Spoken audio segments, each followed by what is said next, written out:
본 방송에서 제공하는 투자 정보는 투자 판단에 대한 조언입니다. 방송에서 제공하는 주식의 가치, 가격 상승 및 하락에 대해서는 방송사에서 보장하지 않습니다. 실시간 정보 브리핑입니다.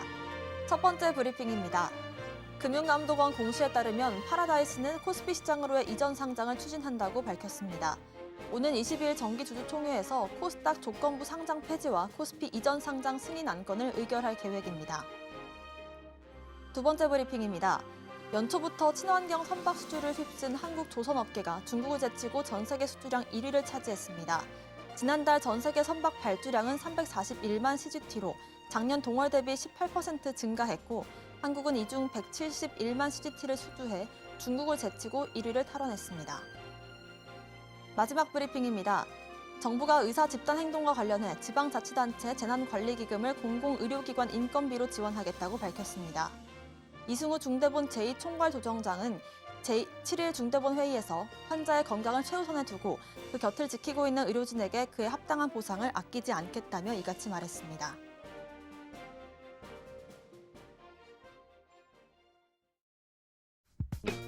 시장의 흐름을 파악하고 수익의 시그널을 읽어라. 마켓 시그널 온앤오프 진행의 문다연입니다. 빠르게 변하는 시장 속에서도 수익의 시그널 보내는 종목과 섹터들이 있습니다. 저희와 1시간 동안 그 수익의 시그널들 확인해 보시길 바라겠습니다. 저희 마켓 시그널 온앤오프 두 분의 전문가님들과 함께하고 있습니다. 먼저 정영석 전문가님과는 전반적인 시황을 짚어볼 거고요. 급등하는 섹터들 분석해 보겠습니다. 또 김선윤 전문가님과는 시그널 이슈를 분석해보고 포트폴리오도 함께 고민해 보겠습니다. 파월 연준 의장이 연내 금리 인하 가능성을 시사를 하면서 미국 3대 지수 모두 상승분로 마감을 지었습니다. 현재 기준금리가 긴축 사이클의 최고점일 것이다 라고 말을 했고요. 금리 인하까지 더 많은 데이터를 보고 싶다는 말도 강조를 했습니다. 금리 인하에 대한 기대감이 어느 정도일지 정영석 전문가님과 짚어보겠습니다. 전문가님 인사드릴게요. 어서 오세요. 네, 안녕하십니까. 네, 어제 다행히 이제 미국 3대 지수도 양전을 성공을 했는데 파월 연준 의장이 어떤 발언을 했는지부터 짚어주실까요? 네, 우선 뉴욕 증시 한번 살펴보겠습니다. 사실 금리 인하에 대한 부분은 이전에 나왔던 이슈가 아닙니다. 그래서 제일 좋은 부분은 상반기 내에 금리 인하를 하겠다 이런 구체적인 어떤 명확한 언급이 있었으면 좋았는데 일단 파월 연준 의장은 그래도 연내에 금리 인하를 하겠다 이런 말을 의회를 통해서 직접 시사를 했습니다. 그래서 3대 지수 상승 마감했고 뭐 앞으로 고용 지표만 조금 보시면 되는데 고용 지표는 8일입니다. 그래서 고용이 잘 나온다면 혹은 잘 나오지 못한다면 그 결과에 따라서 조금 달라질 수 있다. 이렇게 보시면 되는데 잘 나오지 못해서 경기가 이제 조금 어느 정도 둔화되고 연준이 최대한 빨리 금리 인하를 할 수 있게끔 시장이 만들어져야 된다라는 개인적인 생각을 말씀드리겠습니다. 그리고 7일에 AI 수혜주 실적 발표가 있습니다. 브로드컴이라든지 여러 가지 기업들의 실적 발표가 있는데 이때 실적이 잘 나와서 애프터마켓 오르고 그러면 3대 지수 오르면서 다시 추세 살리면서 좋은 흐름을 보일 수 있을 것 같다. 개인적인 생각도 말씀드리고요. 우리나라 증시 한번 살펴보자면 코스피와 코스닥 온도 차이가 살짝 있습니다. 코스피 같은 경우에는 미국발 훈풍에 상승 출발하고 지금도 뭐 상승 중입니다. 다만 코스닥 같은 경우에는 음봉 전환하면서 이 양쪽의 온도 차이가 심한 장세인데 구체적인 부분은 차트 보면서 한번 살펴보도록 하겠습니다. 자, 나스닥부터 보겠습니다. 나스닥 보시면 추세는 항상 이렇게 제가 그어드리고 있어요. 추세 그어드리고 있는데 오늘 이게 상승을 했죠. 0.58% 상승했고 다시 한번 제가 강조드리지만 추세의 지지 라인 이렇게 네모난 박스 그려집니다. 저점 올라오면서 고점도 올라옴과 동시에 추세대 잘 그려지고 있기 때문에 추세의 지지 라인 이제는 올라와서 16,000 이탈하지 않는다면 나스닥은 좀 좋은 흐름 보일 것 같고요. S&P 500 역시 5,100선 견고하게 유지하고 있습니다. 다우도 좋은 흐름 보이고 있고 필라델피아 반도체 지수 역시도 2% 급등을 했어요. 그래서 우리나라 증시 봤을 때 반도체 관련주 모멘텀 아직 유효하다. 좀 이렇게 생각을 하시면 됩니다. 그리고 우리나라 증시 차트도 보자면 코스피는 제가 아까 시황 브리핑할 때 말씀드렸다시피 상승 출발해서 고가 0.71, 2660선 등락했다가 지금 빠지고 있습니다. 다만 21선 부근에서 증시가 위치해 있기 때문에 이 선을 이탈하지 않고 종가상으로 도제 캔들로 마감한다면 추후에 한 번 더 오를 수 있다. 반등할 수 있다. 좀 코스피는 이렇게 짚어보고요.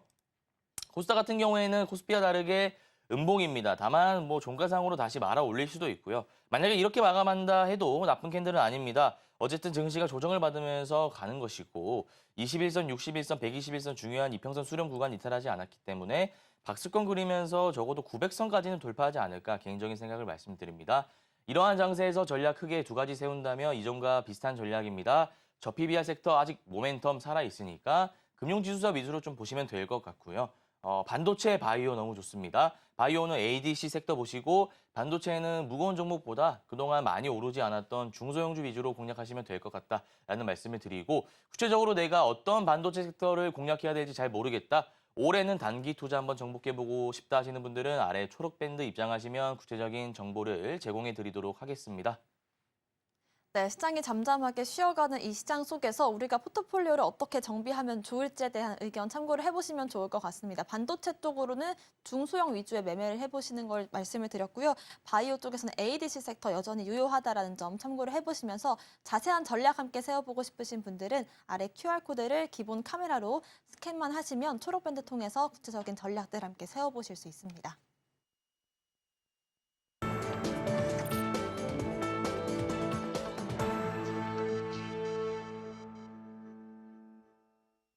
지금부터는 시장의 상승 중인 섹터들 분석을 해보겠습니다. 앞선 시황에서도 반도체 쪽을 아직도 우리가 먹을 거리가 많다라는 말씀 해주셨는데 반도체 안에서도 여러 가지 섹터가 있을 건데요. HBM이라든지 뭐 DDR5, 반도체 AI까지도 여러 갈래들이 있는데 오늘 장 같은 경우에는 CXL 관련해서 좀 이슈가 나와주고 있는 것 같습니다. 전문가님 어떤 전략 한번 세워볼까요? 네, CXL 말씀드리겠습니다. 제가 반도체라 표기 안 하고 CXL이라 한 것은 반도체 내 섹터가 너무 많기 때문입니다. 분화되어 있기 때문에 우선 모멘텀 하나하나 말씀드리면 삼성전자가 차세대 메모리 CXL 당금질하고 있다. 그래서 생태계를 조성하겠다 이런 이슈가 언론을 통해 나오고 있습니다.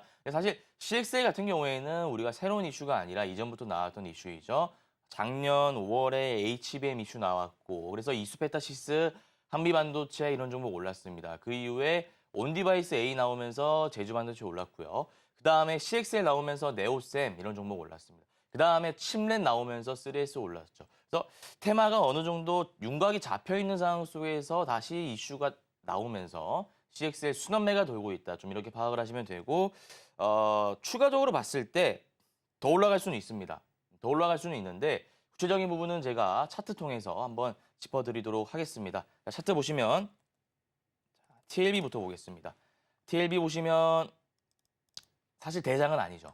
TLB가 대장은 아닙니다. 그래서 제가 항상 단기 투자 잘하려면은 크게 두 가지 종목 선정, 타점 잘 잡아야 된다. 근데 우리가 종목 선정 잘하기 위해서는 뭐 일봉 차트도 봐야 되고 호가창도 봐야 되고 신용 비율, 유통 비율, 매집봉 유무 여러 가지 봐야 되지만 가장 중요한 것 거의 뭐 단타 격언이죠. 대장주 매매해야 됩니다. 그런 점에서 봤을 때 TLB는 대장이 아니니까 일단은 그냥 패스하겠습니다. 이런 종목이 있다는 것만 아시면 되고 실질적인 대장은 오늘 장 기준으로 봤을 때 엑시콘이라는 종목입니다. 우선 TLB라는 그냥 CXL 관련주가 있다 정도만 생각하시면 되고 실질적인 대장은 엑시콘인데 등락 기준으로 봤을 때 20% 오르고 있죠. 굉장히 많이 오르고 있고 거래 대금만 보더라도 지금 오전장 끝나지 않았는데 2천억 가까이 터지고 있습니다. 시장 참여자들의 수급이 집중되고 있다. 좀 이렇게 파악하시면 될 것 같아요. 일봉 차트 보시면 박스권의 고가 라인을 돌파했죠. 차트상으로 봤을 때는 굉장히 좋습니다. 다만 박스권의 고가 라인을 강하게 돌파하는 게 좋은데 지금 윗꼬리가 달리고 빠지고 있어요. 그래서 종가상으로 이 윗꼬리 말아 올리면서 장대 항봉 마감한다면 우리가 종가 매매 관점에서 들어가셔도 되고 단기, 중기 스윙 관점에서 들어가셔도 되는데 만약에 윗꼬리 길게 달리면서 빠진다면 들어가시면 안 됩니다. 그때는 이 구간에서 들어가지 마시고 16,000원 라인, 박스권의 지지 라인에서 들어가시는 게 맞다. 좀 이렇게 가격 전략을 세워드리고요. 그다음 마지막으로 네오셈. 기존의 대장이었죠. 기존의 대장이었는데 엑시콘이 아무래도 신선한 재료이다 보니까 수급이 엑시콘으로 가면서 대장, 부대장이 일시적으로 바뀌었다 좀 이렇게 생각하시면 됩니다. 네오셈 같은 경우에는 1파 눌림, 2파 나오고 있는데 3파까지 나올 수 있는 재료니까 지금 들어가지 마시고 5일선, 11선 수렴 구간이 14,000원 지지라인 잡으시고 눌릴 때 들어가신다면 큰 수익을 볼 수 있을 것 같다라는 말씀을 드리겠습니다. 자, CX에 관련해서 구체적인 정보를 받아보고 싶다 하시는 분들, 올해는 단기 투자 한번 정복해보고 싶다 하시는 분들은 아래 QR코드 나와 있습니다. 초록밴드 입장하시면 구체적인 전략 제시해드리도록 하겠습니다. 네, 반도체라는 같은 섹터 안에서도 순환매가 돌기 마련이고 또 그 순환매를 이끌어가는 대장주도 있기 마련입니다. 이렇게 저희와 함께 대장주를 잡아보고 싶으신 분들을 위해서요. 전문가님께서 비법 자료집도 준비를 해주셨으니까요. 받아보고 싶으신 분들은 아래 보이시는 QR코드 스캔하시면 초록밴드 통해서 받아가실 수가 있고요. 구체적인 전략들도 함께 세워보시면 좋을 것 같습니다. 두 번째 섹터로는 초전도체 관련된 섹터 짚어볼 텐데요. 저희가 2월 한 달 동안은 이 3월 4일 학회 일정을 앞두고 일정 매매로 큰 수익을 봤던 섹터이기도 했습니다. 사실 학회 일정 2주 전부터는 조금 눌림을 주기도 했었는데 오늘 정도에서 다시금 상승이 나와주고 있는 것 같거든요. 재차 상승 달릴 수 있을까요, 전문가님? 네, 초전도체 말씀드리겠습니다. 여러 가지 모멘텀이 있지만 우선 딱 하나 말씀드리고 싶은 건 신규 진입하시면 안 됩니다. 기존 보유하신 분들은 이제 리스크 관리 차원에서 익절을 하셨어야 되고 신규로 진입하면 안 된다는 말씀 강조 한번 드리겠습니다. 일단 모멘텀 두 가지 정도 있는데 LK99 개발진이 새 상온 초전도체를 만들었다고 학회에서 발표를 했죠. 그러나 이 시장의 반응은 그렇게 좋지는 못합니다. 관련주들 이전에 발표 이후에 많이 빠졌고요. 또 과학자들이 이게 실제 상온 초전도체가 맞는지 모르겠다. 의구심을 품고 있는 과학자가 굉장히 많기 때문에 결과에 있어서는 회의적인 반응이 나오고 있다. 하나 체크하시면 되고 두 번째로 퀀텀 에너지 연구소 특허 출원권, 그러니까 기대감이 있습니다. 이 특허청에서 아직 심사를 거절한 게 아니라 심사 중이라는 이슈가 나오면서 관련주들이 바닥 구간에서 올라오고 있는 추세다라고 생각하시면 되고 관련주는 여러분도 아시다시피 신성 델타테크 파워로직스가 기존 대장이었는데 바뀌었어요.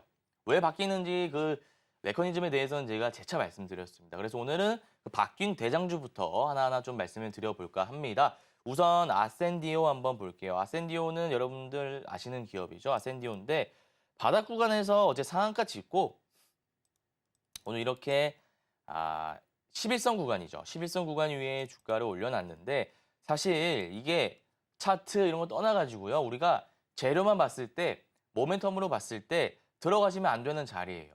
굉장히 위험한 구간입니다. 마지막 개인 투자자에게 물량을 넘기기 위한 작업을 착수한 차트이기 때문에 지금 들어가시면 안 된다 말씀드리고 물론 이렇게 쭉 뺐잖아요.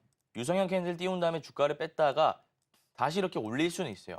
근데 우리가 이 확률에 베팅하기에는 너무 확률이 낮습니다. 그래서 그냥 초전도체 발표 이후에 시장의 반응이 좋지 못하고 바닥 구간에서 세력들이 개인 투자에게 물량을 떠넘기기 위해서 마지막 작업에 착수하는 중이구나라는 정도만 파악하시면 될 것 같고 추가적으로 CCS 여러분들 아는 기업인데 차트만 봤을 때는 나쁘지 않아요. 바닥 구간에서 다시 상한가로 반등했고 이평선 수렴 구간에서 팽이형 캔들 마감하고 있으니 이후에 우리가 종가 베팅 관점에서 들어가서 전고점 한번 노려봐도 되지 않냐 이런 논리가 차트를 통해서는 잡히게 됩니다. 그러나 우리가 차트만 보고 매매할 수는 없잖아요. 재료, 모멘텀 여러 가지를 봐야 되는데 재료가 이미 끝났습니다. 재료가 끝났어요. 물론 나중에 특허청에서 LK99 관련해서 특허 심사를 했는데 결과가 승인이 났다. 그러면 다시 올라갈 수 있죠. 근데 우리가 그 확률에 베팅을 할 수 있냐 이거예요. 확률적으로 봤을 때. 그리고 우리가 특허청에서 심사를 하고 승인을 할지 어떻게 알죠? 그렇기 때문에 우리가 지금 다른 섹터 반도체라든지 바이오 많습니다. 굳이 그 적은 확률에 베팅하는 것은 합리적인 매매가 아니기 때문에 CCS 역시도 교육적인 차원에서 차트가 이렇게 흘러가고 모멘텀이 이렇다 이 정도만 좀 말씀을 드리고 마지막으로 하나 말씀드리면 다보링크라는 종목도 있습니다. 다보링크 같은 경우에도 예전에 초전도체로 엮여서 올랐다가 지금 빠지고 있죠. 빠지는데 차트는 나쁘지 않아요. 차트는 뭐 이평선 수렴 구간 위에 아래 꼬리 달리면서 마감하고 있기 때문에 차트적으로 봤을 때는 그렇게 나쁜 흐름은 아닙니다만 아까 제가 CCS랑 뭐 여러 가지 아센디오 말씀드렸죠. 재료라든지 모멘텀 측면에서 봤을 때는 좋지 못하기 때문에 그냥 교육적인 차원에서 마지막으로 그냥 유통 물량을 넘기기 위해서 이렇게 작업을 하는 것이구나라는 정도만 아시면 될 것 같습니다. 자, 초전도체 관련해서 내가 구체적인 정보를 받아보고 싶다. 제2의 신성 델타테크 종목 한번 받아보고 싶다 하시는 분들은 아래 QR코드 나와 있습니다. 초록밴드 입장하시면 정보 제공해 드리도록 하겠습니다. 네, 지금 초전도체 같은 경우에는 어제 오늘 개인들에게 물량을 떠넘기는 그런 모습들이 차트상으로 포착이 됐기 때문에요. 보유하신 분들은 좀 참고하시면 좋을 것 같고 혹시라도 신규 접근을 해볼까라고 하셨던 분들은 저희와 함께 다른 섹터 한번 공략해보시면 좋을 것 같습니다. 마지막 섹터로는 방산 짚어볼 텐데요. 저희가 최근에 이 수은법 관련된 이슈들은 자주 언급을 드렸었죠. 오늘 장 초반에 다시 한번 상승을 보이더니 조금씩 눌림을 주고 있는 것 같은데요. 오늘 장에서 어떤 전략 한번 세워볼까요? 네, 방산 섹터 말씀을 좀 드리겠습니다. 수은법 개정안은 15조 원에서 25조 원, 그러니까 10조 원 상향이 되었습니다. 제가 관련해서 이슈는 많이 말씀드렸는데 한 번 더 말씀드리겠습니다. 우리가 다른 계약과 다르게 방산 계약 프로세스는 수출국이 자금을 대주게 되었어요. 근데 이제 수은법이 개정되면서 방산주 어떤 점이 좋아졌냐? 기존의 2차 계약건, 폴란드 소주 2차 계약건이 묶여 있었습니다. 왜? 한도가 다 찼기 때문이에요. 그래서 이 국회 개정안이 통과가 안 된다면 이 계약건이 무산될 수 있는 상황이었습니다. 그러나 15조 원에서 25조 원, 10조가 늘었기 때문에 정상적으로 그러니까 수출을 할 수 있게 되었고 그 결과 K방산 관련주 앞으로 좋은 흐름을 보일 것입니다. 그래서 이 19개의 상장사가 한 달 새 시총이 19%나 올랐습니다. 그래서 뭐 방산 ETF 사신 분들은 큰 수익 보셨을 거고 하나 에어로스페이스나 LIG 넥스원 집중 투자하셨던 분들은 되게 많은 수익을 보셨을 거예요. 그래서 다시 한번 짚어드립니다. 관련주는 크게 세 가지 있는데 일봉 차트 보면서 하나하나 좀 제가 가격 전략 다시 세워드리도록 하겠습니다. 우선 LIG 넥스원 한번 살펴볼게요. 자, LIG 넥스원 보시면 1차 파동 이후에 눌렸다가 다시 올라가는데 지금 들어가면은 높다고 말씀드렸어요. 왜? 차트 패턴 보시면 이때도 올랐다가 장기 이평선까지는 한번 빼는 패턴이잖아요. 다만 1차 파동의 길이가 이전과는 다르다라고 말씀드렸어요. 이때는 25, 이때는 50, 두 배죠. 이 차트 패턴으로 봤을 때 눌림 구간이 덜 나옵니다. 그래서 이때는 장기 이평선까지 빠지진 않고 21선까지 빠지니 한 14만 원대 들어가면 된다라고 말씀드렸습니다. 그래서 지금 들어가지 마시고 지금은 17만 원입니다. 지금 들어가시면 높은 구간이기 때문에 14만 원까지 빠질 때 중장기 수익 관점에서 들어가면 된다라고 제가 한번 말씀을 드리고 하나 에어로스페이스 한번 보겠습니다. 하나 에어로스페이스도 마찬가지로 지금 20만 원 단기 고점 21만 원이네요. 21만 원 단기 고점 찍고 올라가고 있는데 우리가 주가가 30만 원, 40만 원 더 가려면 건강한 조정이 필요합니다. 지금 유통 물량을 쥐고 있는 세력들이 물량을 개인 투자자에게 넘기는 게 아니라 건강한 조정 중이기 때문에 지금 들어가지 마시고 조정을 받을 때, 조정이 좀 이어질 때, 가격적으로 봤을 때 분할 매수하시면 될 것 같아요. 16만 원, 15만 원, 14만 원, 13만 원 이때 5%씩 걸어 놓으셔가지고 이전 LIG 넥스원과는 다르게 분할 매수 관점에서 들어가시면 될 것 같다라는 말씀을 드리고 마지막으로 하나 시스템도 볼게요. 보시면 이때는 쭉 올랐다가 빠지죠. 지금도 오르는데 음봉이 나왔어요. 다만 거래대금 많이 터지지 않았기 때문에 건강한 조정으로 사료가 됩니다. 전고점 돌파하고 음봉 띄었으면 더 좋았을 뻔했는데 전고점은 아쉽게 돌파하지 못했어요. 그러면 실망 매물 나오면서 주가가 21선은 이탈할 수 있어요. 21선이 16,000원 부근이니까 16,000원에 들어가시면 안 되고 장기 이평선 라인인 15,000원에 들어가시면 될 것 같다라는 말씀을 드립니다. 방산 가격 전략 다시 한번 정리해드리자면 LIG 넥스원 같은 경우에는 1차 파동의 길이가 이전과 다르게 더 길기 때문에 장기 이평선까지 눌리지 않고 14만 원에 눌릴 가능성이 높다. 그러면 그때 분할 매수하지 마시고 집중 매수하셔가지고 큰 수익 보시고 하나 에어로스페이스 같은 경우에는 지금 건강한 조정 중이기 때문에 주가가 내려올 때 집중 매수 말고 분할 매수하라 말씀드렸고요. 하나 시스템 같은 경우에는 전고점 돌파하고 좀 마무리했으면 어떨까 아쉬움이 남지만 그래도 건강한 조정 중이기 때문에 15,000원까지 장기 이평선까지 주가가 눌릴 때 들어가시면 된다. 이렇게 좀 제가 정리를 해드리도록 하겠습니다. 네, 방산 섹터 안에서 종목별로 어떤 전략 세우면 좋을지 말미에 정리를 해주셨으니까요. 여러분들 참고하셔서 매매를 하시면 좋을 것 같습니다. 종목별로 어떤 차트 패턴 분석이 필요한지 궁금하신 분들은요. 비법 자료집 통해서 직접 집에서도 자료 분석해 보실 수가 있고요. 아래 보이시는 QR코드를 스캔하시면 받아가실 수 있다는 점도 말씀드리겠습니다. 저희 이제 매일 드리고 있는 공략주에 대한 리뷰를 진행을 해볼 텐데요. 2월 13일 공략했던 테크윙이 3주가량 동안 꾸준히 올라왔습니다. 사실 전문가님 제가 차트를 보면 달리는 말에 올라탄 게 아닌가라는 생각이 좀 드는데 이렇게 확신을 갖고 우리가 공략할 수 있었던 부분들은 어디 있었을까요? 네, 테크윙 리뷰 한번 해보겠습니다. 테크윙은 뭐 차트가 너무 이뻐가지고 제가 추천드렸던 종목인데 제가 차트 보고 추천드렸으니까 일봉 차트 한번 보면서 어떤 기법을 적용해서 제가 추천드리게 되었는지 좀 말씀을 드리겠습니다. 2월 13일에 추천드려서 24% 고가 기준으로 상승 중인데 2월 13일이면은 제가 네모박스 칠해드릴게요. 이때죠. 이때입니다. 근데 제가 이때 왜 추천을 드렸냐면 21선 살아있고 추세가 이렇게 그려집니다. 추세 매매 기법 적용할 때 봐야 되는 부분이 추세대가 명확히 그려지는지 그리고 저점 올라가는지 이런 부분들을 여러분들이 체크를 하셔야 돼요. 저점 올라가고 있는 거 확인했고 추세대의 고점 올라가고 있는 거 확인했으니 추세 살아있다 판단했고 들어가게 된다면 목표가 25,000원 잡고 큰 수익 볼 수 있지 않을까 이렇게 좀 말씀을 드렸습니다. 그래서 이 이후에 주가는 뭐 한 차례 눌리긴 했습니다만 장대 항목 나오고 추세 살리면서 가고 있어요. 그래서 제가 봤을 때 더 갈 것 같아요. 52주 신고가 찍고 매물대로 다 소화했기 때문에 이렇게 그려보면 이런 식으로 계속 저점 올라가고 고점 올라가는 식으로 갈 것 같습니다. 그래서 일단은 1차 목표가 25,000원 분할 익절하시고 나머지 물량을 홀딩하시되 내 매입가 이탈할 때 본전 익절하시는 식으로 가격 전략 잡으시면 될 것 같고요. 구체적으로 테크닉 말고 다른 종목 받아보고 싶다, 단기 투자 잘해보고 싶다 하시는 분들 QR코드 나와 있습니다. 아래 초록밴드 입장하시면 정보 제공해 드리도록 하겠습니다. 네, 전문가님께서 단기 투자를 위주로 매매를 하시기 때문에 테크윈 역시나 단기간에 큰 수익을 날 수 있었던 그런 종목이고요. 저희와 함께 공략주들 리뷰 더 필요하신 분들은요. 아래 보이시는 QR코드 스캔하시면 확인해 보실 수 있습니다.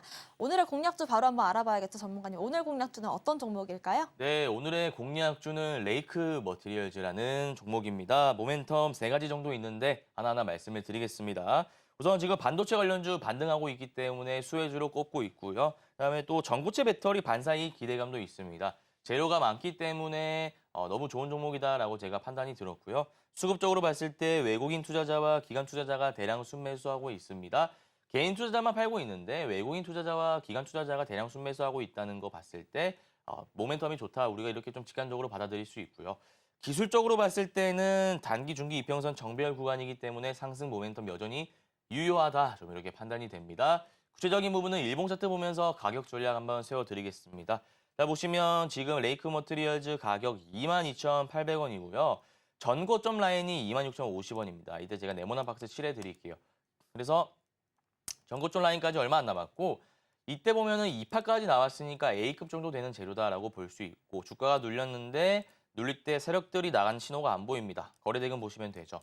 거래대금 안 터졌기 때문에 세력들 여전히 있고 이때 매집봉 하나 띄운 다음에 물량을 다시 확보하는 작업을 거쳤습니다. 그 이후에 주가가 오르고 있는데 이전에 2차 파동까지 나왔던 재료이기 때문에 지금도 마찬가지로 2차 파동 한번 노려볼 만합니다. 자, 지금 1파 이후에 눌림, 2파 이렇게 가죠. 그래서 단기간으로 봤을 때 2월 27일인 전고점 라인 24,000원 돌파하는지 보셔야 되고 또 오늘 종가상으로 22,750원인데 이 캔들이 종가상으로 유지되는 게 제일 좋아요. 만약에 오후장에 밀리면서 윗골이 길게 달린다면 조금 안 좋은 캔들로 보여집니다. 그래서 이 캔들로 만약에 유지가 된다면 지금 우리가 들어가도 충분히 큰 수익을 볼 수 있는 차트 흐름이다 보고 일단 이 라인은 돌파할 것 같아요. 26,050원 라인은 돌파할 것 같고 단기 목표가 한 3만 원 잡고 대응하시면 되는데 만약에 오늘 제가 다시 한번 말씀드리지만 이런 장대 음봉 캔들이 아니라 윗골이 길게 달리면서 마감한다면 좀 안 좋게 흘러갈 수 있습니다. 그 점 참고하시고 매매하시면 될 것 같고 구체적으로 공략주 관련해서 자세한 정보를 다시 한번 받아보고 싶다 하시는 분들은 아래 초록밴드 들어오시면 다시 한번 짚어드리도록 하겠습니다.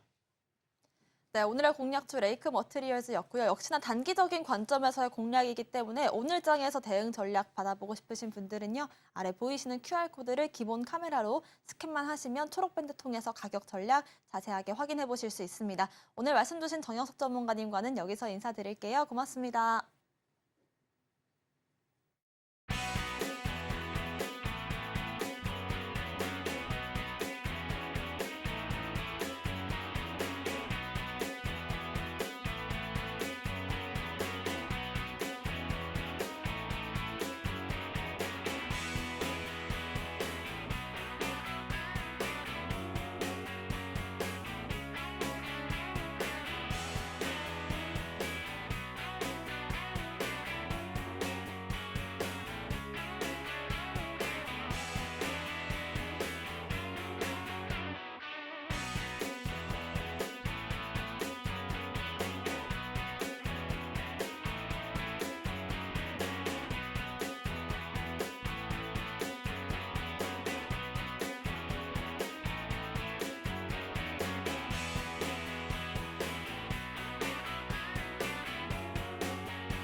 지금부터는 김선은 전문가님과 함께 오늘 장의 시장 시그널 이슈를 짚어보고요. 포트폴리오도 함께 고민해 보겠습니다. 먼저 오늘 장의 오전 시그널 이슈부터 화면으로 만나보겠습니다.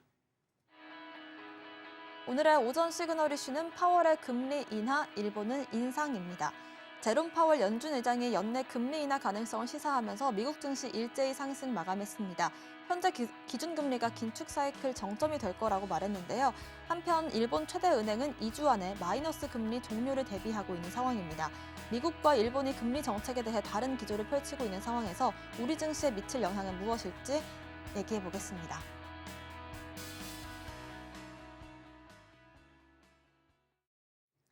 네, 다행히 어제 이제 파월 의장이 이 금리 인하에 대한 나름 긍정적인 발언을 처음으로 한 것 같습니다. 일본 증시는 이제 마이너스 금리를 종료할 것이다라는 이슈들이 나오고 있는데 우리 증시는 어떤 영향을 좀 미칠지 궁금한데요, 전문가님. 네, 이제 드디어 일본이 참 시간이 오래 걸렸던 것 같은데요. 이제서야 조금은 반응을 좀 보이는 것 같아요. 그래서 오늘 환율 추이 자체도요, 좀 이제 하락하는 흐름이 좀 나오기도 하고 전체적으로 사실 1월 중순부터 해서 환율이 천천히 약간은 조금 큰 추이에서는 고점이 좀 낮아지는 듯한 모습을 보이기도 했습니다. 그래서 조금씩 내려가고 있는데 아마 이게 일본 쪽에서 환율에 대한 부분, 엔화 가치에 대한 부분이 또 이제 금리에 대한 부분 인상이 나온다면은 원달러 자체도 좀 떨어지게 될 거예요. 그러면서 자연스럽게 보셔야 될 게 뭐가 있냐면 외인들이 국내 증시로 자연스럽게 다시 입성을 할 수가 있거든요. 원화 가치가 아주 높아지다 보니까. 자, 그러면 당연히 시장 자체가 더 빠르게 갈 가능성도 있어요. 자, 근데 보셔야 될 게 그간에 이제 최근에 이제 그 외인들의 시장 전체 수급에서 봤을 때 꽤나 긍정적이었단 말이에요. 근데 오늘도 그렇지만 어제도 외인들은 매도가 나가요. 매도가 나가고 있거든요. 그래서 왜 이렇게 매도가 나갈까? 그러니까 단기적인 좀 차익 실현 흐름이 나오는 것 같아요. 일본이 한 2주 뒤부터 얘기를 합니다. 그러면 3월 한 중순 넘어가면서부터 해서 3월 말부터는 서서히 조금 특히나 환율 움직임이 많이 바뀔 거고요.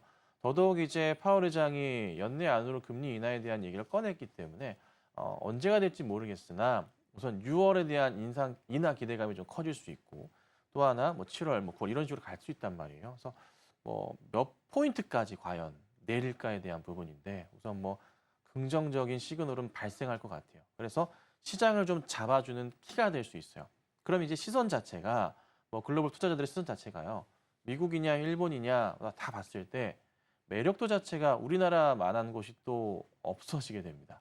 정말 좋거든요. 그래서 아마도 강한 시장이 이번 조정을 거친 이후부터 해서는 단기 조정인데요. 요거 조금 쉬었다가 빠르게 움직이는 포인트들이 나올 수 있지 않을까. 사실 시장은 살펴보자면 꽤 됐어요. 몇 주간 흐르고 있습니다. 그러니까 2월 중순부터 해서 재미없는 시장이 계속 연출되고 있어요.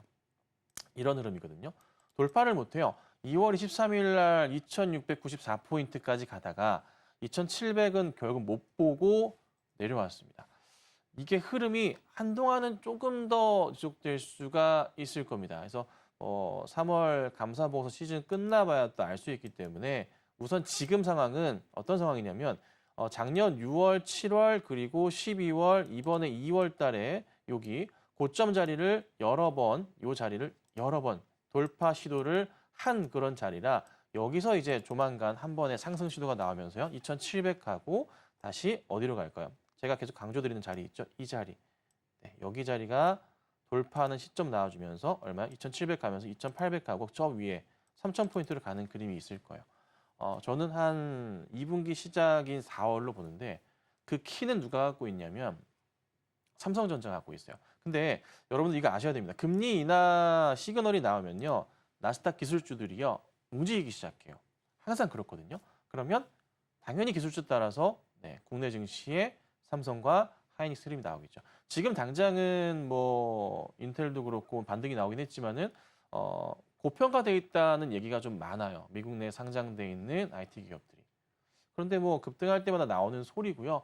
조정이 좀 있을 수는 있지만 마땅히 살 게 없어요, 시장에서. 그렇지 않나요? 반도체 중심으로 IT, AI 중심으로밖에 볼 수가 없어요, 시장은요. 그렇다 보니 주가는 다시 갈 겁니다. 그냥 단기적인 흐름이라는 거 계속 강조드리고 있으니까 이 부분 참고하시고 매매하시면 좋을 것 같습니다. 네, 아무래도 미국 증시를 따라서 이제 코스피 시장에서도 고점을 뚫으려는 움직임이 조만간 또 한 번 나오게 될 것이다라는 점 참고를 해보시면 좋을 것 같고요. 나스닥 기술주 중심으로 보시면서 우리나라 증시에서 삼성전자가 어떤 시그널을 보내주는지 저희와 함께 체크를 해보시면 좋을 것 같습니다. 자세한 시황 받아보고 싶으신 분들은요. 아래 보이시는 QR코드를 스캔만 하시면 초록밴드 통해서 전문가님의 인사이트 얻어가실 수 있습니다. 저희 종목 이야기 해볼 텐데요. 오늘 급등 이후 조금 눌림을 주고 있는 종목이 풍산이었습니다. 방산 매출 호조에 따라서 앞으로의 양호한 영업 실적이 예상된다라고 하는데 급등세를 좀 보여주긴 했거든요. 사실 저희가 최근에 방산주들 많이 다뤄주셨잖아요. 풍산은 좀 어떤 전략 세워볼까요? 그러니까 이게 방산주 얘기하면서 가장 처음에 작년부터 추천드렸던 것은 하나 에어로스페이스였죠. 하나 에어로스페이스를 추천을 드려가지고 완전 대박이 났어요. 정말 많이 갔습니다. 70% 이상 수익이 났습니다. 거의 80% 육박할 겁니다. 정말 많이 갔는데 이렇게 많이 갔어요. 그 다음에 이제 하나 에어로가 너무 많이 부담되신다면은 하나 시스템을 보세요라고 말씀을 드렸었고 하나 시스템도 어제 급등 또 나오고요. 오늘도 장 초반에 급등 나왔다 약간 빠지긴 했지만 좋은 모습을 보였습니다. 그렇죠? 자, 그리고 나서 또 말씀드린 게 뭐예요? 이것도 부담스럽다면 풍산 보셔도 됩니다라고 말씀을 좀 드렸습니다. 종목들 또 봤을 때 풍산도 전고점을 넘어갈 가능성이 굉장히 컸단 말이죠. 근데 오늘 장중에 보시면은 풍산이 몇 프로까지 갔냐면 15%까지 급등이 좀 나왔어요. 많이 올랐어요. 오늘 급등 나왔다가 확대 좀 해볼게요. 이렇게 빠지는 모습이 좀 나왔습니다. 우선 이게 뭐 수은법 이슈도 좋지만 수은법을 통해서 늘어나는 수주 이슈가 더 중요하겠죠. 사실 25조도 제가 볼 때는 작아 보여요. 더 커야 될 것 같기는 한데 왜냐하면은 현대 로템이나 하나 에어로나 LIG나 회사 하나 한 군데에서 하는 수주만 하더라도 몇 조 이상이 나오기 때문에요. 지금 이거 10조 늘어가지고는 택도 없는 것 같긴 합니다. 근데 어찌 됐든 간에 조금 풀어줬으니까 이슈화는 좀 되지 않을까 싶은 거예요. 그러니까 수은법이 금액이 풀리면 풀릴수록 회사 매출은 그만큼 더 올라가는 구조가 현재 상황이거든요. 그래서 요거를 기억하셔야 돼요. 자, 그러면 풍산 같은 경우도 제가 계속 강조드린 대로 해서 우선 전고점은 넘어갔어요. 근데 오늘 분봉을 보니까요. 아침에 튀어가다가 바로 그냥 꺾여버립니다. 그리고 다른 종목도 마찬가지인데요. 하나 에어로 같은 경우에도 장 초반 좋았다 꺾이고요. 시스템 같은 경우도 같이 꺾이고요. LIG 넥스원 같은 경우에도 올려치다가 같이 꺾이는 모습이에요. 약간 좀 전체적인 상황에서 봤을 때 거의 1차적인 시세 분출이 마무리가 되고 있는 그런 단계로 좀 판단이 좀 되고 있습니다. 그래서 조심하셔야 되지 않을까 말씀을 드리고요. 물론 이제 장기 추세로는 더 갈 수도 있겠지만 이렇게 강하게 시세 분출을 준 이후에는 종목이 나쁘다는 게 아니라 항상 조정이 나옵니다. 작년 6월 달에도 많이 급등이 나왔었죠. 네, 그리고 나서요. 고점 대비해서 말씀을 좀 드려보자면 약 30% 정도가 빠졌었고요. 지금 현재 가격에서 20만 원 치고 30% 정도 내려온다면은 14만 원대까지도 우선은 열어둘 수가 있는 게 하나 에어로스페이스일 겁니다. 무조건 빠진다는 건 아니고 시간이 좀 가면서 천천히 밀린다는 거죠. 그래서 현재 구간대에서는 당연히 매도 관점으로 보셔야 되고요.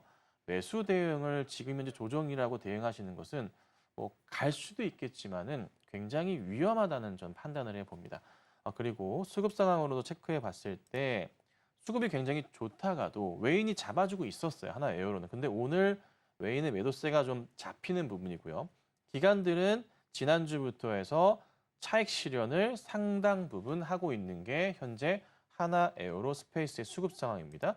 자, 그리고 하나 시스템 같은 경우에도 어제 외인과 기관들이 많이 들어왔고요. 오늘은 반면에 외인들은 다시 한번 팔고 나가는 듯한 흐름도 좀 보여지고요. 그 다음에 LIG 넥스원도 그렇게 들어오던 외인들 오늘 매도가 나가기 시작했고요. 기관들은 꾸준하게 역시나 매도 흐름을 보이고 있는 게 현재 좀 포착이 좀 됩니다. 그래서 전체적으로는 이게 방산주들의 1차 시세는 좀 끝났다. 적당히 상황 보시고 대응하셔야 된다. 또 하나 신규 접근은 절대 안 된다라고 한 번 더 말씀드려 볼 테니까 참고하시고 매매하시길 바랍니다. 저희가 방산 섹터 관련해서는 한화 에어로스페이스 70% 넘는 수익을 기록을 했었는데 일단 1차 파동은 여기서 어느 정도는 단기 조정이 나올 수도 있다는 점 참고를 해보시면 좋을 것 같고요. 특히나 오늘같이 강한 시세 이후 눌림이 나왔을 때는 단기 조정이 필수적이다라는 점도 매매에 참고해보시면 좋을 것 같습니다. 자세한 전략 아래 보이시는 초록밴드 통해서 확인을 해보실 수가 있고요. 두 번째 종목으로는 파라다이스 짚어보겠습니다. 저희가 작년에 이 실적 관련해서 공략을 했던 종목인데 실제로 작년에 역대 최대 매출을 기록을 했습니다. 이 정말 실적이 좋았는지 코스피 시장으로 조금 덩치를 키우려는 그런 모습들이 나와주고 있는데 코스피 이전에 좀 성공을 할지 또 앞으로의 흐름은 좀 어떻게 나올지가 궁금해요. 네, 이게 코스피 이전 상장 한다고 하면은 좀 잘 갔어야 됐는데 생각보다 오늘 재미는 없어요. 시가 대비해서. 그냥 시가가 거의 상황이 현재 머물러 있습니다. 파라다이스를 제가 차트를 좀 펼쳐놨는데요. 좀 많이 중요해요. 왜 그러냐면 이게 파라다이스 몇 년인가요? 한 7년 정도 차트 상황인데 큰 바닥으로 인식이 되는 자리가 제가 지금 라인을 그어놓은 요 자리입니다. 요 자리인데요. 많이 내려왔던 2020년도 코로나 때 한번 크게 밀린 적이 있지만 이걸 제외하고선 이 라인 자체가 항상 바닥으로서 인식이 되면서 반등이 나와요. 그래서 저도 얼마 전에 이제 요 정도 1월 달에 말씀을 좀 드렸었고 반등을 치다가 다시 조금 빠졌다가 다시 올라가는 그림이 좀 포착이 되는데요. 오늘 보면은 코스피 이전 상장 이슈를 통해서 장중에 조금 장 초반부터 해서 급등이 좀 나왔다가 살짝 거기 머물러 있기는 해요. 근데 이제 보셔야 될 게 파라다이스는 실적 측면에서 봤을 때 코로나 이전 수준으로 다 회복을 했습니다. 사실 그 파라다이스 인천 영종도 쪽에 또 새로운 경쟁 상대가 인스파이어 리조트인가요? 생겨가지고 뭐 우선은 너무 잘 돼 있다고 해서 파라다이스의 매출에 영향을 받는 게 아닌가 싶지만서도 제가 볼 때는요 오히려 더 그 지역 자체가 활성화되면서요 매출 붐을 일으킬 수 있다고 보거든요. 그래서 주가 추이 자체는 뭐 크게 문제될 건 없을 것 같고 바닥을 좀 확인하면서 반등을 노리시면 될 것 같아요. 그래서 이게 우선은 코스피 이전 상장이라 이슈화는 계속 될 거기 때문에 아마 외인과 기관들이 당장에 있어서 수급 포인트에선 그렇게 막 들어오진 않았지만은 서서히 다시 유입되는 모습을 한번 고민해 볼 수는 있어요. 또 오늘 보면요. 외인이 오늘 현재 8만 주가량, 기관들도 4만 주가량 순매수거든요. 특히나 이제 일전에 보면은 2월 말까지는 거의 재미가 없었어요. 근데 2월 거의 끝자락부터 해서 3월부터 해서는 그래도 외인과 기관들의 수급이 투신 중심, 연기금, 사모펀드 중심으로 해서 잡히고 있는 거예요. 기타 법인 쪽에서도 지난주부터 매수가 좀 잡히기 시작했고요. 그래서 전체 흐름에서 봤을 때 바닥은 조금 많이 확인이 됐다. 자, 그럼 여기서부터 해서 얼마나 더 갈 수 있지 여부를 우리가 고민을 해봐야 됩니다. 물론 시간은 좀 걸릴 수도 있겠지만 그냥 간단한 차트 대응을 해본다면 보수적으로 전 고점 해당하는 자리가 여기 자리, 뭐 18,000원 근처 자리들이 아주 많이 형성되어 있어요. 18,000원 요 정도 그렇죠? 그럼 우리가 항상 그렇잖아요. 많이 못 가더라도 절반 정도 자리까지는 보통 회귀한다고 누구나 생각을 합니다. 그 자리 자체가. 그러면 15,000원부터 해서 15,500원 정도 사이의 움직임이 조금 여유를 갖고 보면 나올 수가 있는 거죠. 그러면 현재부터 해서 한 2,000원 정도의 상승 흐름 아니면 뭐 10%, 15% 정도 상승 흐름을 두고서 그냥 매수하면 되는 거예요. 그러니까 조금씩 떨어질 때마다 지금부터는 매수를 해 둔다면 딱히 문제 없이 손해 보지 않고 수익이 낼 수 있는 종목. 다만 오늘 급등이라 판단하신다면 오늘 자리는 아니고 내일이나 다음 주에 조정을 보시면서 대응을 하셔야겠죠. 근데 중요한 것은 사상 최대 실적인 종목이고 올해도 실적이 매우 좋다고 하는데 이런 종목을 이 자리에 가만두지는 않을 겁니다. 외인이든 기관이든 매수세가 들어올 수 있으니까 매수하지 않으시더라도 관심 종목에 넣어두시고 추이를 지켜보시는 것이 좋을 것 같습니다. 네, 오늘 당장에는 파라다이스의 이슈 대비해서 흐름이 조금 아쉬운 부분들이 있지만 이 수급적인 부분들이 더 증가가 되고 개선될 거기 때문에 당장에 오늘 혹은 또 내일과 다음 주까지도 지켜보시는 전략들 저희와 함께 세워보시면 좋을 것 같고요. 자세한 이슈들 브리핑 들어보고 싶으신 분들은 아래 보이시는 초록밴드 통해서 또 확인 가능하십니다. 마지막 종목으로는 카카오 짚어볼 텐데요. 작년 한 해 정말 힘든 1년을 보냈는데 올해는 이익이 정상화될 것이다라는 기대감들이 조금씩 나와주고 있습니다. 주가도 회복에 조금 더 한 발 다가갈 수 있을까요? 이 작년 11월부터 해서 좀 반등이 좀 나왔었는데요. 한동안 쭉 가다가 1월 달 조금 시장 따라서 많이 좀 밀렸었고요. 2월 달도 좀 다시 반등 나온 듯 싶었는데 2월 중순부터 해서 쭉 밀려 내려왔었어요. 많이 빠졌습니다. 그러다가 이제 오늘 어제부터의 소폭 반등을 시작하고 있어요. 바닥 라인은 쌍바닥으로서 이렇게 한 5만 2천 원대, 5만 2천 원대 부분이 좀 잡힌 상황이거든요. 근데 카카오가 실적이 나쁘냐? 그렇지 않습니다. 올해부터 해서 실적 개선세가 굉장히 조금 많이 더 커지는 그런 상황이기도 하고요. 제가 주목해서 보는 건 이겁니다. 다른 것보다 수급 상황이 상당히 좀 꼬여 있었어요. 매수가 들어오던 기간들도 2월 말부터 해서 외인들도 같이 매도세가 좀 강했습니다. 그래서 2월 말부터 해서 쭉 이때 그냥 큰 매도세 나왔었죠. 큰 음봉이 나왔었는데 이 자리에 들어서 쭉 패버렸어요. 근데 다시 지금 상황에서 오늘 보니까 매도가 좀 멈추면서 기관들이 좀 잡으려는 시도 자체가 조금 보이거든요. 자, 그리고 또 하나 뭐가 있냐면 네이버 같은 경우에도 움직임이 아직은 크진 않지만 어제 일부 되돌림이 좀 나와줬고요.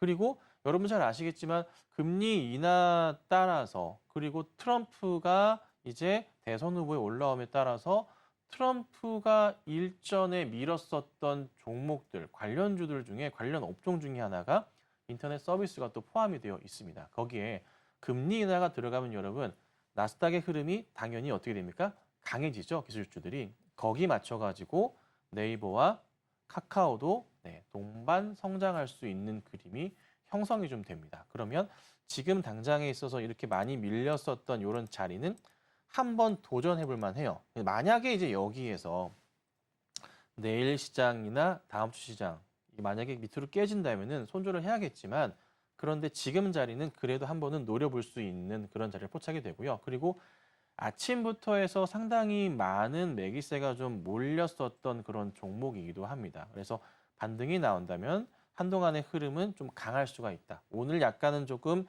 시장 영향이 좀 많이 재미없죠. 시장이 좀 갈 듯 말 듯 하다가 시장이 좀 빠지고 있기 때문에 이 영향 따라서 시장이 좀 이렇게 밀리고 있거든요. 시장 보시면은 보세요. 10시 반 거의 기점부터 해서요. 오르질 못하고 있어요. 계속 떨어지고 있는데요. 이 영향이 있긴 하지만 이게 시장이 조금만 돌아서는 모습이 좀 나와준다면은 아마도 그 카카오와 네이버 같은 종목은 다시 한번 관심을 갖고 보시면 좋을 겁니다. 그래서 우선 당장 매수는 아니시더라도 카카오와 네이버는 관심 종목에 넣어 두시고요. 그리고 보유하고 계신 분들은 이제 바닥은 거의 끝나간 것 같으니 좀 반등 가능성에 대해서 염두에 두셔야 될 것 같아요. 자, 얼마나 갈까요? 네이버 볼게요. 네이버가 이 자리부터 해서 반등이 나온다면 얼마나 갈까? 저도 궁금합니다. 자, 네이버 차트 보자면 2022년 저 끝자락 바닥이 10월 자리가 있고요. 그 다음이 작년 10월 자리예요. 두 자리가 제일 깊은 자리거든요. 요 네이버 차트 보이시죠? 네. 지금 자리까지 내려왔어요. 그러니까 차트 심리적 자리로도 판단을 하건데 내려올 만큼 내려온 자리가 지금 현재 형성이 되어 있습니다. 빠지더라도 여기 자리에서는요. 그렇게 많이 안 내려가요. 그러니까 조금은 천천히 떨어질 때마다 매수 대응을 해 두시면은 어떻게 해요? 네, 돌려 세우기 시작하는 자리가 나옵니다. 요게 근데 시장이 조금 도와줘야 돼요. 시장이 조금만 도와주면 되거든요. 시장이 조금만 반등이 나오면 바로 빠르게 올려칩니다. 자, 근데 네이버 차트 다시 보면은 전고점 자리가 23만 원대 형성되어 있단 말이에요. 이렇게. 네. 그렇죠? 항상 말씀드렸죠. 절반 정도는 갑니다. 그러니까 가뿐하게 어떻게 10만 원, 아니 10% 정도, 한 20만 원 정도 올 것 같긴 한데 2만 원 정도, 한 10% 정도의 수익은 낼 수 있는 그런 종목이 되는 거예요. 이 네이버 차트 눈에 들어오시죠? 자, 그다음 하나 더 보면은 카카오 다시 말씀드리자면 카카오도 여기 큰 흐름에서 보는데 쌍봉 짧은 흐름이 있고요. 그 다음에 바닥을 크게 확인한 자리 이렇게. 사실 카카오는 작년에 의장 리스크, SM 리스크 때 시끄러웠지만은 그래도 라인을 지켜야 될 자리는 요 라인이었어요. 여기 라인들. 근데 그 라인들 거의 바닥은 좀 확인된 상황에서 반등 나오고 있기 때문에요. 보셔야 되고요. 박스 요 자리가 있는데 여기 자리 지키면서 움직일 겁니다. 한 2달 박스 자리예요. 박스 바닥이거든요. 여기서 천천히 왔다 갔다. 내일 약간 못 가더라도 아마 다음 주 움직일 수 있습니다. 그러니까 요거 기대를 갖고서 네이버, 카카오도 관심 있게 보시고 대응하시는 것이 좋겠습니다. 네, 네이버와 카카오 좀 오랜 기간 보유 중이신 분들도 많으실 텐데요. 일단 바닥을 어느 정도는 확인한 구간이기 때문에 반등이 시작이 된다면 주가 탄력 빠르게 가져갈 수 있다는 점도 체크를 해보시면서 저희와 함께 네이버와 카카오 자세한 전략들도 세워보시면 좋을 것 같습니다. 저희와 함께 하실 수 있는 방법 다시 한번 화면으로 정리해 보겠습니다.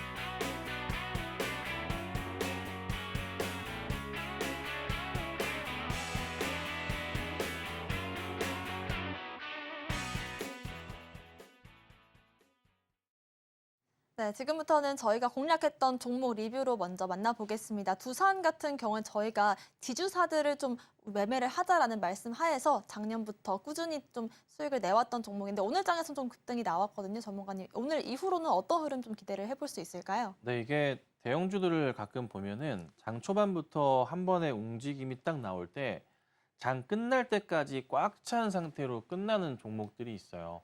네, 그 중에 하나가 또 대표적으로 두산이라는 종목인데 두산이 오늘 어제부터 움직임이 조금 나오기 시작하더니 오늘 모든 이평선을 뚫고 올라가면서 주가가 좀 급등이 좀 나오기 시작합니다. 뭐 여러 이슈도 있겠지만은 최근에 좀 자회사들의 좀 실적 움직임도 괜찮고요. 작년 이제 하반기부터 해서 제가 계속 강조드린 종목이죠. 11월에 말씀드리고 좋은 모습 이어가고 있거든요. 근데 뭐 두산만 보실 게 아니라 두산 로보틱스 같은 경우에도 계속 관심을 갖고 보셔야 되고요. 뭐 두산 테스라 같은 경우도 사실 눈에 좀 많이 좀 들어와요, 최근에. 바닥에서부터 해서 조금 다시 되돌림이 나올 수도 있는 그런 포인트거든요. 그래서 뭐 오늘 그 상장한 지 로봇주 같은 경우가 좀 재미가 좀 없는 모습이긴 하지만 그래도 로봇주들의 이슈가 다시 한번 좀 불거지면서 두산 로보틱스도 조금 이슈화될 수는 있어요. 그러니까 그다음 수순으로 보셔야 될 게 너무나 잘 아시겠지만 AI도 좋고 하지만요. 뭐 AI 로봇 관련해서도 또다시 이슈가 될 수는 있거든요. 테슬라 옵티머스도 잘 보셔야 되고 그에 따라 반등은 있을 겁니다. 그래서 두산도 우선은 보유하고 계신 분들은 추이를 보고 좀 더 가져가시는 전략은 필요할 것 같고요. 많이 올려친다면은 우선 11만 원대까지도 볼 수 있기 때문에 홀딩하시는 전략을 말씀드려보도록 하겠습니다. 네, 이렇게 저희가 공략했던 두산 리뷰도 들어봤고요. 오늘 장 오후 전략도 한번 세워보겠습니다. 전문가님 어떤 전략 한번 세워볼까요? 네, 앞으로는 그 한동안은 환율을 잘 보셔야 됩니다. 환율 움직임에 따라서요. 외인들이 국내 시장에 얼마나 유입이 되는지 여부가 중요할 거예요. 그렇다면 외인들이 갑자기 더 밀려 들어온다면 증시에 지금 뭐라고 대기 자금이라 표현하죠? 예탁금. 대기 자금 자체가 엄청나게 많습니다. 그러니까 서로 눈치를 보면서 주식을 살까 말까 한 자금들이요. 정말 많습니다. 거의 뭐 역대 최고 수준이라고 말씀드릴 수 있을 것 같은데요. 그 자금들이 조만간 증시로 쏟아져 들어올 겁니다. 그러면 지금부터 해서 대응을 하셔야 돼요. 왜 지금 안 들어오냐면 3월 달에 감사 시즌이기 때문에요. 약간 고민 중인 거예요. 그래서 시즌 끝나면 4월부터 해서 물밀듯이 들어오겠죠. 근데 거기를 노리고 또 단기 차익 실현하려는 외인과 기관들이 있을 수는 있어요. 약간의 출렁임은 있을 수 있겠지만은 결국 그때부턴 시동을 건다라고 말씀을 드립니다. 그래서 시장을 환율 부분을 잘 보시면서 외인의 움직임을 지속적으로 앞으로는 관찰하셔야 된다 말씀드릴 테니까 참고하시고 매매에 꼭 도움되시면 좋겠습니다. 네, 앞으로는 원달러 환율과 함께 외국인들의 수급을 체크를 해봐야 될 것 같습니다. 자세한 시황 브리핑 들어보고 싶으신 분들은 아래 보이시는 QR코드 스캔하시면 바로 확인해 보실 수가 있고요. 오늘 방송의 핵심 내용 화면으로 정리해 보겠습니다. 마켓 시그널 온앤오프 오늘의 핵심 정리입니다. 오늘 장 섹터로는 CXL과 초전도체, 방산 섹터 짚어봤고요. 오후 장에서는 원달러 환율의 하락 흐름들을 관심 있게 지켜보도록 하겠습니다. 오늘 공략주는 레이크 머티리얼즈 알아봤습니다. 저희가 방송 중에 드리는 정보는 전문가님들의 조언일 뿐입니다. 참고만 하시길 바라겠고요. 서울경제TV와 서울경제신문의 사칭한 피해도 조심하시길 바라겠습니다. 오늘 저희가 준비한 소식은 여기까지입니다. 시청자 여러분 고맙습니다.